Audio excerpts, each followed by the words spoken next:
아멘. 은혜로운 찬양 감사드립니다. 우리 자회분들하고 인사하겠습니다. 복된 주일입니다. 인사하겠습니다.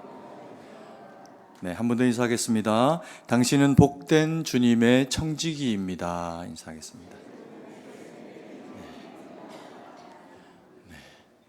오늘은 특별한 날입니다. 주일이어서 저희들에게 하나님이 말씀 주시니, 은혜 주시니 특별한 날이기도 하고, 또 그리고 오늘은 주의 몸된 교회에 귀한 일꾼들을 세우게 되는 날이니 하나님 앞에서 의미 있고 특별한 날입니다. 어떤 분들은 교회의 일꾼 되는 것을 굉장히 대단스럽게 영광스럽게 생각하는 분들이 계십니다. 또 어떤 분들은 굳이 교회에서 주어지는 그 역할에 대해서 거부하기도 하고, 혹은 또 큰 의미를 두지 않는 분들이 계시는 것도 사실입니다. 어떤 경우도 괜찮습니다. 주님의 몸된 교회를 섬기는 일이 우리를 위해서 스스로를 높이기 위해서 하는 일이 아니라 하나님의 몸된 교회를 섬기는 일로 쓰임을 받게 되는 일이니 세워진다라고 하는 것은 감사와 또 그리고 가문의 영광이 되는 일이 되는 것도 사실입니다. 그렇지만 이 일들은 내가 높아지기 위해서 하는 일이 아니라 주님이 나를 세워서 주님의 몸된 교회를 섬기기 위해서 하나님이 우리를 세우심으로 되어지는 일이니 마음을 오히려 무겁게 하면서 또 겸손하게 그 일을 받아야 하는 것도 사실입니다. 오늘 욥기를 통해서 우리는 하나님이 어떤 일꾼을 세우시는가, 하나님이 어떤 일꾼을 원하시는가라고 하는 관점에서 우리가 본문의 말씀을 바라보길 원합니다. 욥은 고난받는 의인입니다. 세상의 힘든 삶 가운데서도 자신에게 주어진 그 상황을 통해서 고난이 있지만 그러나 그 가운데 믿음으로 말씀을 지켜내면서 하나님의 뜻 가운데 끝까지 자기를 지켜낸 그런 그 하나님의 일꾼입니다. 그래서 자기 안에 있는 거룩한 긍지를 가지고 자신이 하나님의 사람됨이라고 하는 그런 그 은혜를 가지고 현재 주어져 있는 그 모든 상황들을 이겨내면서 믿음으로 버텨내주고 있는 그런 그 모습을 보여줍니다. 많은 친구들이 네가 당하고 있는 이 모든 일들이 결코 우연히 된 일이 아니다라고 이야기를 하면서 그가 하나님 앞에 죄를 범하였거나 어떤 사람이 모르는 악과 어리석음 가운데 있었기에 이와 같은 그런 그 어려운 일들이 너에게 일어나게 되었다라고 그렇게 이야기를 정죄함으로 하게 될 때 끝까지 욥이 자기를 지켜내면서 나는 그렇지 않다. 영적 자기 점검을 통해서 아무리 돌아보아도 내가 하나님 앞에 이와 같은 허물을 당하여야 할 만큼의 어떤 죄를 저지르지 않았다라고 그렇게 항변하는 모습을 보여줍니다. 그러면서 자신에 대해서 표현하고 있는 그 표현이 뭐냐 하면 자신은 하나님의 공평한 저울에 달아보아서 온전한 자다라고 자기를 그렇게 이야기를 하게 됩니다. 친구들에게 이것이 거부되어지기는 하지만 그럼에도 불구하고 욥은 이러한 자기 자신에 대한 관점을 절대로 포기하지 않는 모습을 보여줍니다. 31장 6절 말씀인데요. 같이 한번 읽겠습니다. 하나님께서 나를 공평한 저울에 달아보시고 그가 나의 온전함을 아시기를 바라노라. 하나님께서 자신을 공평한 저울에 달아보시고 그리고 자신의 욥의 온전함을 아시기를 바란다라고 하는 표현을 통해 가지고 자신이 하나님 앞에서 또 자기를 그렇게 폄하하고 있는 친구들 앞에서 어떤 사람이라고 이야기를 하는 겁니까? 자신은 하나님의 공평한 저울에 달아봐도 부족함이 없는 온전한 자다라고 하는 것을 확신하고 있는 겁니다. 그래서 하나님이 그런 자신을 알아보아 주시기를 바라고 있는 거죠. 이런 그 욥의 관점이 틀린 게 아니라 그래서 욥은 하나님 앞에 끝까지 칭찬받고 또 그리고 다시 회복되어지는 그런 그 은혜의 계기를 가지게 됩니다. 그러면 오늘 성경에서 이야기하는 하나님이 쓰시는 욥과 같은 사람, 그래서 하나님의 온전한 공평한 저울에 달아보아서 온전함으로 달아지는 인물, 일꾼은 어떤 대상인지 우리가 함께 알아보는 시간을 가지기 원합니다. 그리고 그 공평한 저울에 우리 스스로를 달아보아서 주님 앞에서 참으로 온전하게 쓰임받는 일꾼으로 세워지는 우리 모두가 되기를 간절히 소망합니다. 첫 번째로 하나님의 공평한 저울에 합당한 사람은 허위와 속임수를 멀리하는 사람입니다 라고 성경이 그렇게 이야기합니다. 5절 말씀입니다. 같이 읽습니다. 만일 내가 허위와 함께 동행하고 내 발이 속임수에 빨랐다면, 6절도 한번 읽어봅니다. 하나님께서 나를 공평한 저울에 달아보시고 그가 나의 온전함을 아시기를 바라노라. 허위라고 하는 것은 쉽게 말하면 거짓말입니다. 남에게 허황된 말을 하고 거짓말을 하는 것, 그것을 이제 허위라고 그렇게 이야기를 하는데, 욥은 자신이 그러지 않았다는 거죠. 그리고 또 남을 속이는 그와 같은 일들도 하지를 않았다는 겁니다. 그러면 하나님이 세우시는 사람, 그 사람은 허위하지 않고 속임수를 쓰지 않는 사람이니 어떤 사람이어야 할까요? 성경은 하나님의 공평한 저울을 가진 사람이다 라고 그렇게 말씀을 하고 있습니다. 하나님의 공평한 저울, 그것은 어떤 측면에서 얼마만큼의 무엇을 달아서 정당함을 측량하는 그런 그 장치이겠습니까? 사람은 누구나 자기 자신 안에 어떤 그 가치의 기준들을 가지고 있습니다. 그래서 악에 대한 그런 그 개념, 정의가 사람마다 조금씩 다릅니다. 어떤 경우에는 그 사람에게는 그게 선이 될 수 있지만 다른 사람들에게는 악이 될 수 있는 그런 그 일임에도 불구하고, 내게 합당하고 유익하면 사람들은 그것을 악을 선으로 바꾸어내는 그런 그 정서를 가지고 있기도 합니다. 그런 세상도 있습니다. 그래서 공산주의라고 하는 그런 그 집단들을 보면은 그들이 표방하고 있는 표면적인 이야기는 평등한 세상, 지상 낙원을 이야기를 하고 있습니다. 그런데 실제로 그들이 만들어낸 그 세상은 세상에서 그런 지옥이 없어도 정말 찾기 어려울 정도로 그렇게 어지럽고 또 악한 세상을 만들게 되는 것이 사실입니다. 그들은요, 자신들이 가지고 있는 일부의 그런 그 권위를 가진 사람들이 부와 명예와 그리고 권력과 모든 것을 다 장악합니다. 그리고는 그 땅 가운데 살아가고 있는 백성들에게는 평등이라고 이야기를 하지만 권위자들에 대해서 절대적인 복종과 그리고 가치를 강요하게 되죠. 그리고 또 가난과 그리고 부족한 배급이 그들에게는 평등이 되어버리는 그런 그 세상을 만들어냅니다. 그런 악한 구조를 가지고 있으면서도 그들이 표방하고 있는, 자신들이 가지고 있는 그 권위를 정당하게 여기는 것은 그들의 입장에서 선입니다. 그래서 그런 그 권위에 도전하는 대상들에 대해서는 얼마나 가차없이 그렇게 악을 저질러 대는지 모릅니다. 그리고 또 그렇다고 해서 자본주의가 문제가 없는 것은 아닙니다. 자본주의가 부를 가치의 그런 그 높은 경점에 두고 그 일들을 이끌어가게 되면서 물질 만능주의라고 하는 가치를 그 안에 가지게 됩니다. 그러면서 사람을 그 물질의 어떤 것보다 더 높게 여기는 것이 아니라 물질의 가치보다 더 낮게 두면서 사람 자체가 하나님 보실 때는 목적인데 사람을 수단시하게 되는, 경제적인 어떤 부를 축적해내기 위해 가지고 타인이 가지고 있는 노동력이나 타인이 가지고 있는 가치를 폄하하고, 그리고 또 물질적인 어떤 부의 가치의 기준으로 사람을 평가하게 되는 그런 그 시대를 만들어내는 것이 자본주의가 가지고 있는 연약한 모습이기도 합니다. 이것을 우리가 보면 세상 어떤 곳에도 온전히 100% 정말 하나님이 바라시는 그와 같은 세상, 천국 같은 세상은 있기가 어렵다는 거죠. 그럼에도 불구하고 어떤 세상이 더 하나님의 가치를 더 많이 담고 있느냐라고 한다고 하면 그런 차이를 가질 수는 있을 겁니다.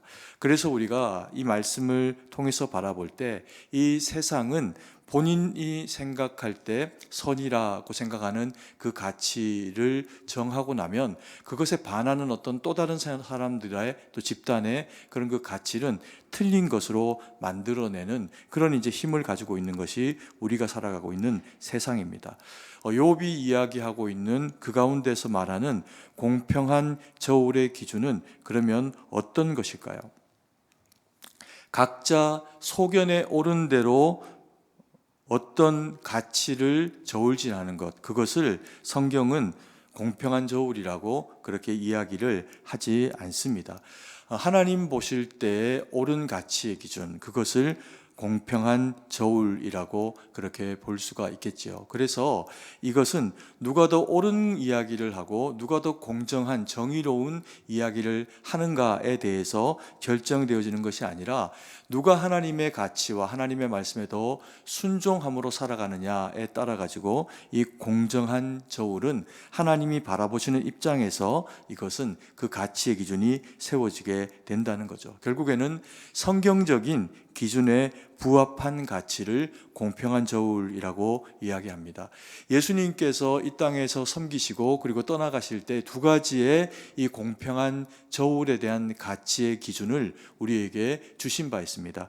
그 첫 번째 1번의 가치가 뭐냐 하면 하나님 중심의 가치입니다. 그래서 1계명부터 400계명까지 10계명의 그 4계명을 하나로 묶어서 예수님께서 우리에게 그 가치를 명명하여 주셨습니다. 그 내용이 무엇이냐면요, 주 하나님을 어떻게 하라? 내 마음과 뜻과 힘을 다해서 사랑하라라고 하는 겁니다. 그래서 우리가 가지고 있는 어떤 세상의 정의, 가치보다도 더 높고 승한 것은 1번으로 첫 번째 우리가 하나님을 사랑하는 그 마음을 통해서 가질 수가 있다는 겁니다. 그래야 교회를 사랑하고 또 그리고 교회를 통해서 주신 하나님의 말씀을 가지고 세상을 변혁시키는 악한 세상을 하나님의 빛과 소금의 역할로 감당하며 살아갈 수 있는 그 힘이 거기서부터 나올 수 있기 때문에 그렇습니다. 그리고 두 번째 예수님께서 우리에게 주신 공평한 저울에 대한 가치의 기준이 있습니다. 그게 뭐냐면 내 이웃을 내 몸과 같이 사랑하라라고 하는 그런 그 가치입니다. 그래서 사랑은 이 세상의 어떤 정의보다도 가치가 큽니다. 하나님의 공평한 저울을 단순하게 정의, 저스티스라고 하는 그런 그 선과 악 혹은 더 무엇이 옳은 것인가 라고 하는 것에 국한해 두게 되면 한편으로는 맞지만 또 한편으로는 하나님 보시기에 부족한 가치가 될 수 있습니다. 그래서 우리가 교회에서 어떤 일들을 바라볼 때 물론 교회가 세상보다 더 옳아야 한다라고 하는 가치를 가지는 것은 틀린 일이 아닙니다. 그런데 이 세상보다 교회가 더 옳아야 된다라고 하는 가치를 승하게 가지는 것 때문에 항상 법 이야기를 하고 이렇게 하는 것이 법적으로 맞고 이렇게 하는 것이 법적으로 틀린다라고 하는 가치의 기준으로 무언가를 잣대를 가지고 교회 일과 사람을 재단하기 시작을 하면 하나님이 원하시는 이 주님이 말씀하고 계시는 하나님의 공평한 저울에 해당하는 이야기는 될 수가 없다는 겁니다. 왜 그럴까요? 교회는 세상보다 더 중요한 가치가 있는데 세상이 말하는 그 정의보다 훨씬 더 가치 있는 정의가 뭐냐 하면 사랑이라는 겁니다. 그래서 주님께서 이 땅 가운데 오셨을 때 주님은 두 가지를 완성하셨습니다.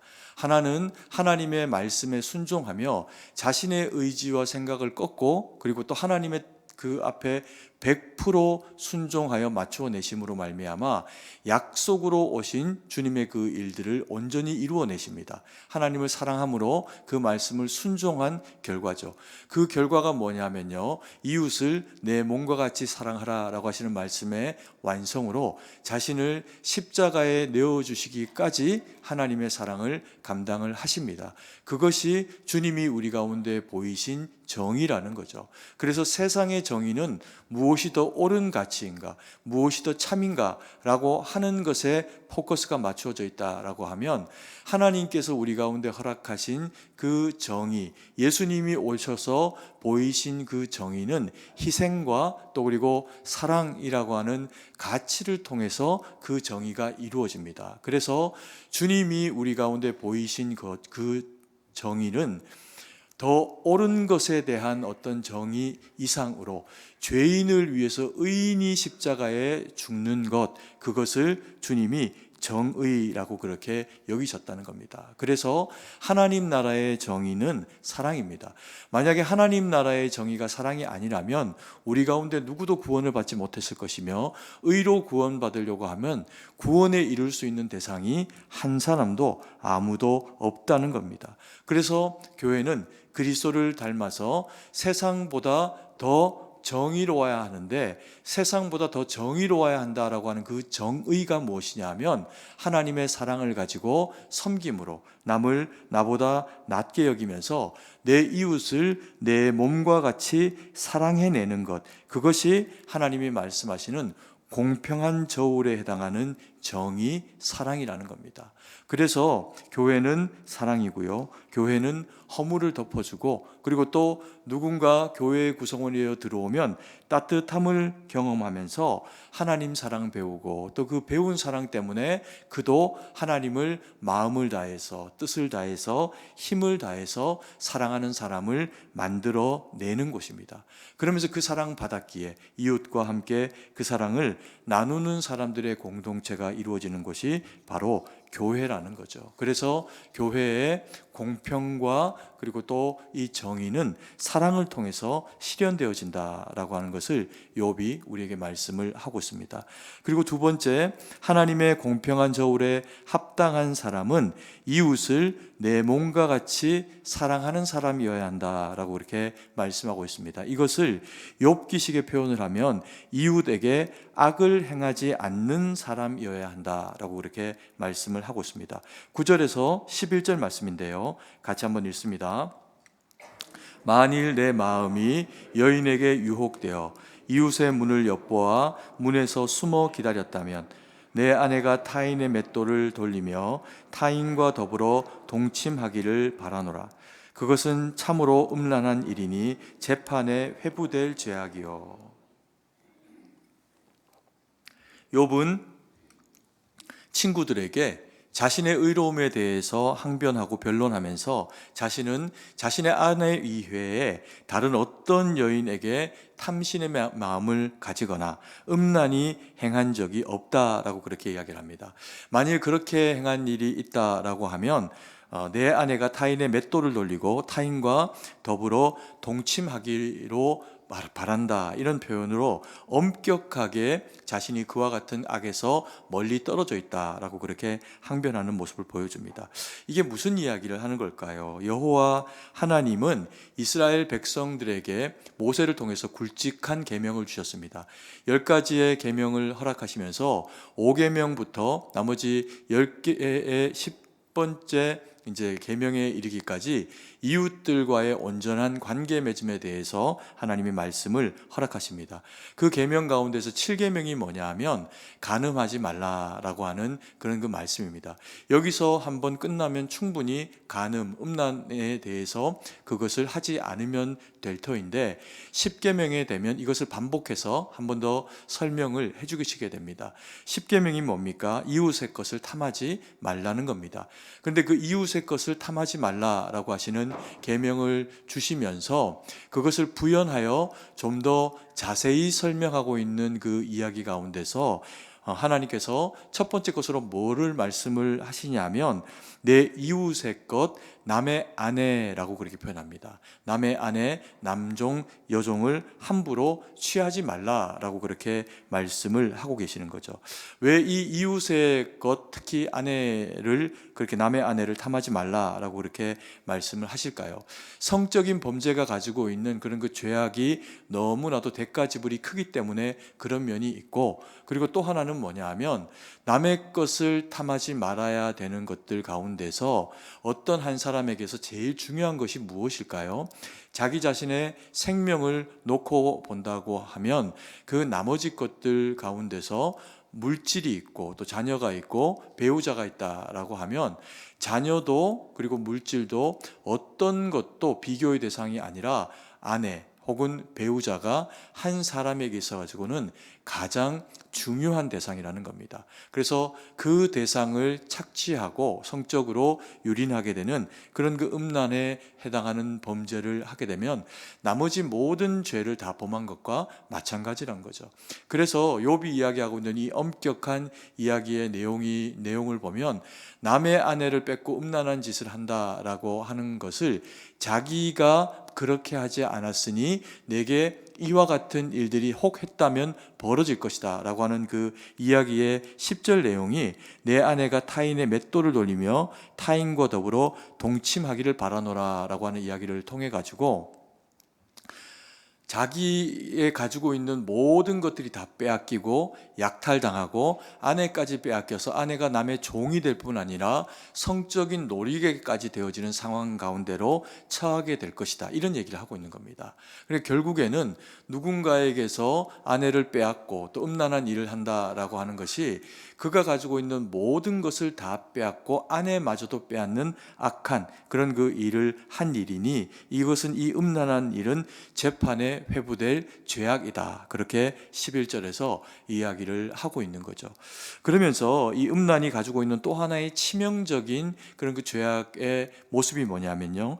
타인의 인격을 망가뜨리고 그리고 관계를 망가뜨리고 삶을 완전히 망가뜨리는 일을 하기 때문에 이 음란은 어떤 죄악보다도 멀리해야 될 그런 그 일이라는 겁니다. 그래서 대가지불이 굉장히 큰 그런 그 무서운 죄악이다라고 욥은 그렇게 이야기를 하고 있습니다. 음란이 이런 악한 죄인 것은 사람을 목적으로 보지 않기 때문입니다. 하나님은 사람 자체를 목적으로 하시면서 우리를 귀하게 여기시고 하나님 나라로 이끄시는데 사람은 또 다른 사람에 대해서 음란한 그런 그 시선을 가지고 보게 되면은 타인을 자기네 쾌락을 추구하기 위한 수단으로 전락시켜버리는 그런 그 상황을 만들어내게 됩니다. 하나님의 존귀한 형상을 가지고 있는 타인을 내 쾌락의 음욕의 대상으로 바꾸어내니 하나님이 이것을 너무나도 싫어하시는 거죠. 우리는 주의 몸된 교회나 또 세상 가운데서 한평생 헌신하며 살아가서 명예를 쌓을 대로 쌓았던 사람들이 이 음란과 간음이라고 하는 그런 그 죄를 통해 가지고 한순간 자기가 쌓아왔던 그 모든 것들을 무너뜨리게 되는 그런 그 결과를 행하는 사람들을 가끔씩 보기도 합니다. 그래서 존경받던 교회의 지도자가 몰락하게 되는 일, 혹은 저명인사 가운데서 정치인 가운데서 여러 가지 영향력 있는 사람들 가운데서 다른 것들을 수많은 그런 그 혜택을 누리도록 그렇게 타인을 위해서 살아왔음에도 불구하고 이 음란을 통해 가지고 한순간에 자기가 쌓았던 것들을 다 무너뜨리게 만드는 그와 같은 어리석은 일들을 자행하는 그런 그 경우들을 보게 됩니다. 그래서 이 음란은 그만큼 남과 나를 다 파괴하는 그런 그 힘이 아주 강력한 마귀의 도전입니다. 그래서 절대로 하나님의 일꾼들은 이 음란, 간음 이런 것들에서 자신을 멀리해야겠죠. 그러면 우리가 음란하지 말고 또 간음하지 말아야 하는 것은 당연한 일입니다. 그런데 우리가 이 일들을 방어해내기 위해 가지고 타인을 바라볼 때요, 어느 한순간 또 어떤 대상에 대해서라도 수단시하지 않고 하나님의 목적이 목적으로 이루어지도록 타인을 바라보는 방식이 무언가, 그게 사실은 중요합니다. 그게 뭘까요? 타인을 하나님의 형상으로 지음받은 복음의 대상으로 보는 겁니다. 그래서 복음을 전하고 내 이웃 또 아무리 아리따운 여인, 멋진 사람을 봐도 복음의 대상으로 하나님이 지은 내 형제요 지체됨으로 바라본다라고 하면 마귀의 이 악한 시험 가운데 빠지게 되는 일들이 발생하지는 않겠죠. 그래서 우리는 하나님의 사람을 뽑을 때 성령에 충만한 사람, 그리고 또 복음으로 순종하며 교회와 타인을 섬기는 사람을 주님의 몸된 교회의 충실한 일꾼으로 구별하여 세워낼 수 있어야 한다는 겁니다. 그리고 세 번째로 하나님의 공평한 저울에 합당한 사람은 종들의 권리도 저버리지 않는 사람입니다. 31장 13절 그리고 14절 말씀인데요. 한번 같이 읽도록 하겠습니다. 만일 남종이나 여종이 나와 더불어 쟁론할 때 내가 그의 권리를 저버렸다면 하나님이 일어나실 때에 내가 어떻게 하겠느냐? 하나님이 심판하실 때에 내가 무엇이라 대답하겠느냐?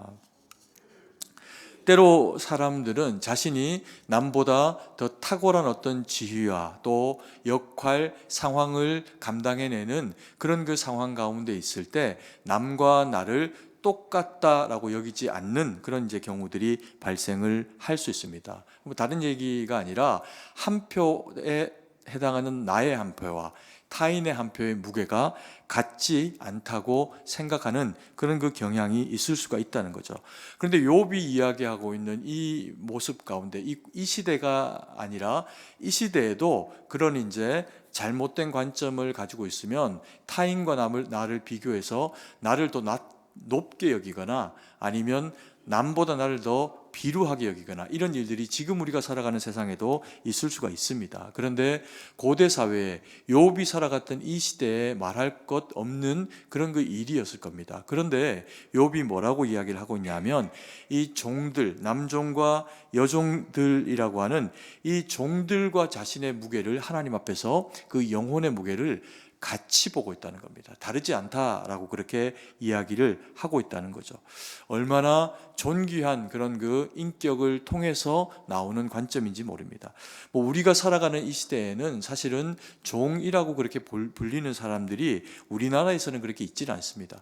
물론 이제 우리 성도님들이 교역자들을 높여서 표현해 주실 때 하나님의 종 이렇게 이제 표현하시지만 종이라고 부르시고 나서 저희를 막 하대하거나 그러시지는 않죠. 그래서 이 시절은 그런 시절이 아닙니다. 그럼에도 불구하고 우리가 살아가는 이 세상에서는 누군가가 또 다른 누군가를 억압하는 구조의 일들이 일어나기도 합니다.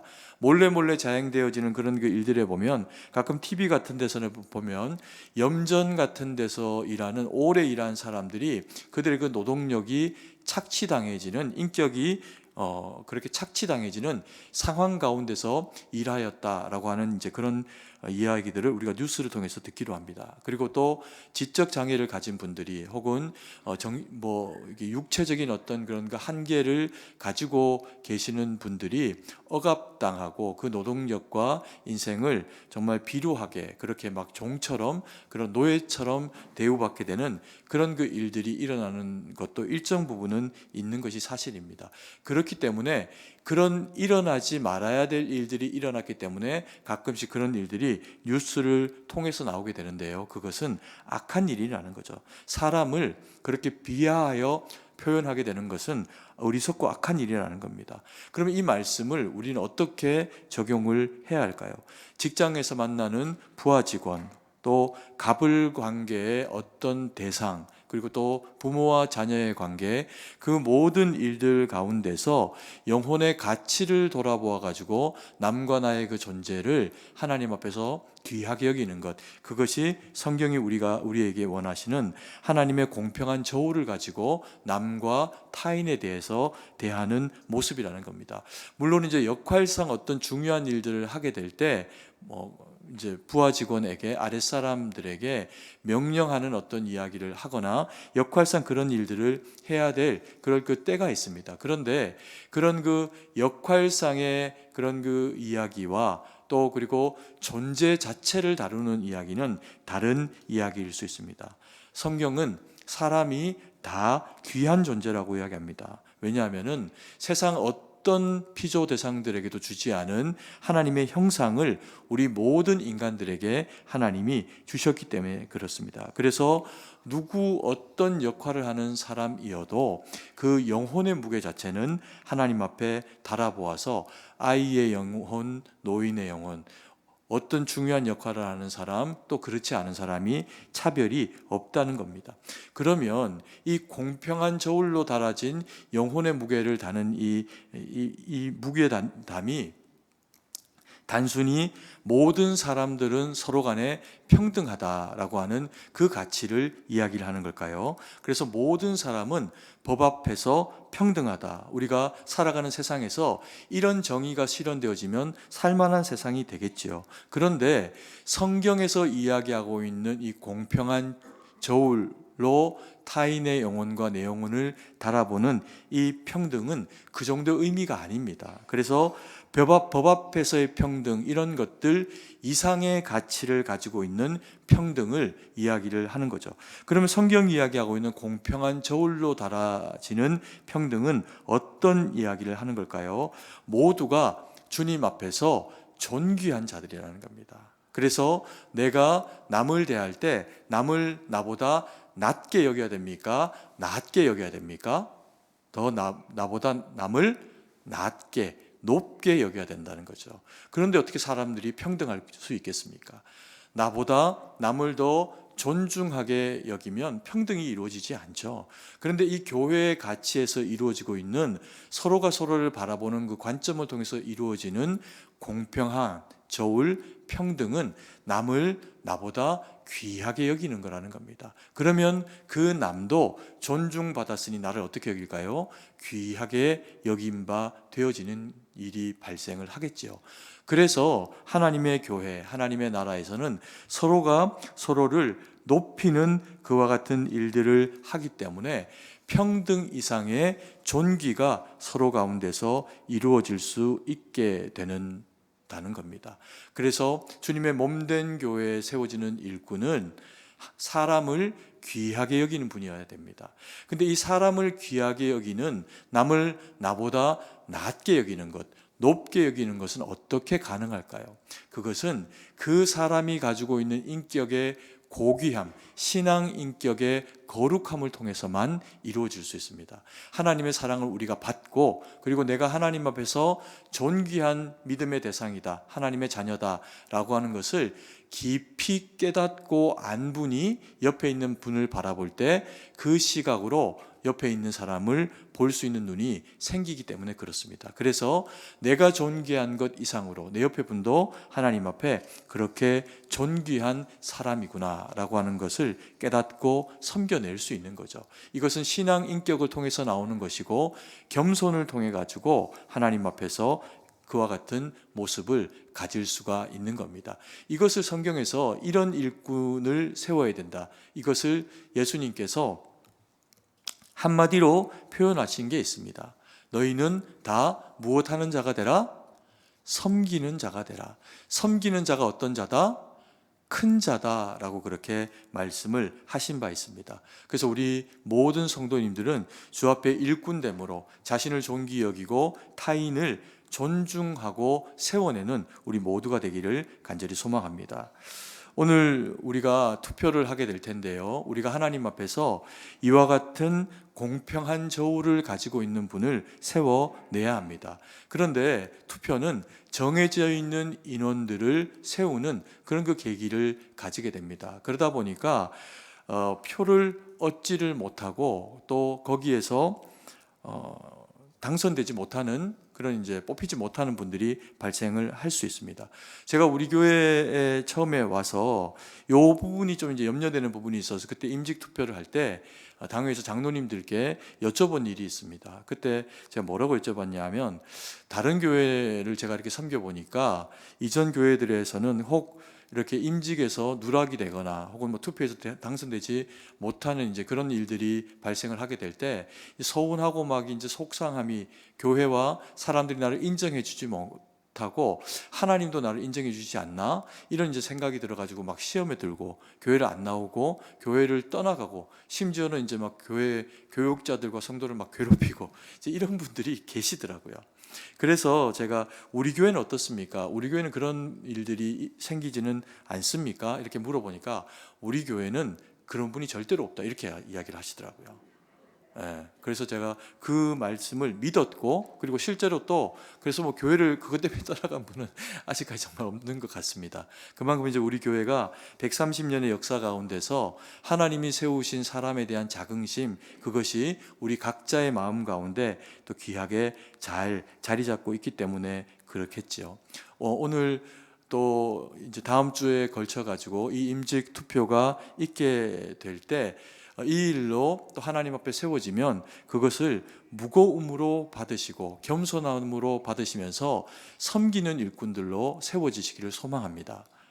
그리고 또 혹 내가 지금 이 순간에는 그렇게 세우지 않더라도 그것은 내가 거절되거나 내가 아니라는 것이 아니라 하나님의 시간표 가운데 지금은 아니다라고 하는 것을 순종으로 인정해 드리면서 하나님 앞에 더 거룩한 모습으로 자기를 다듬고 내 옆에 있는 성도 이웃에게 그럼에도 불구하고 내가 주의 몸된 교회를 사랑하며 또 그것을 잘 지켜내는, 자기의 영혼을 지켜내는 모습을 보이시면 이번은 아니어도 생각할 겁니다. 아, 이분은 일꾼이 맞구나. 그리고 언젠가 또 하나님이 세우시는 그때에 분명히 틀림없이 세워지게 될 겁니다. 그래서 오늘 이 일은 하나님이 너무나도 기뻐하시는 일이요, 또 그리고 주님을 기쁘시게 하는 몸된 교회에 그런 일꾼이 세워지는 일이니 기도하면서 우리 모두가 하나님의 그 공평한 저울을 마음에 가지고 있어서 남을 귀하게 여기고 자기 아랫사람조차도 귀하게 여기면서 주의 몸된 교회를 위해서 충성되이 쓰임받고자 하는 귀한 일꾼들을 기도하시며 세워주시기를 간절히 소망합니다. 기도드리겠습니다.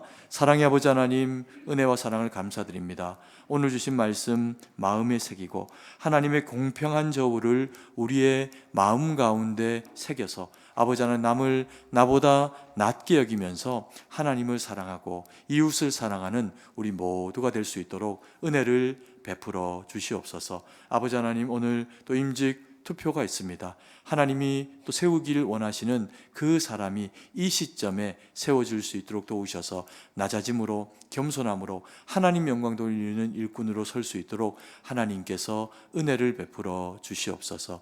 그 모든 절차 가운데 우리 주님의 성령이 함께 하시고 동행하실 것을 믿고 감사드리며 살아계신 주 예수님 이름으로 기도드립니다. 아멘.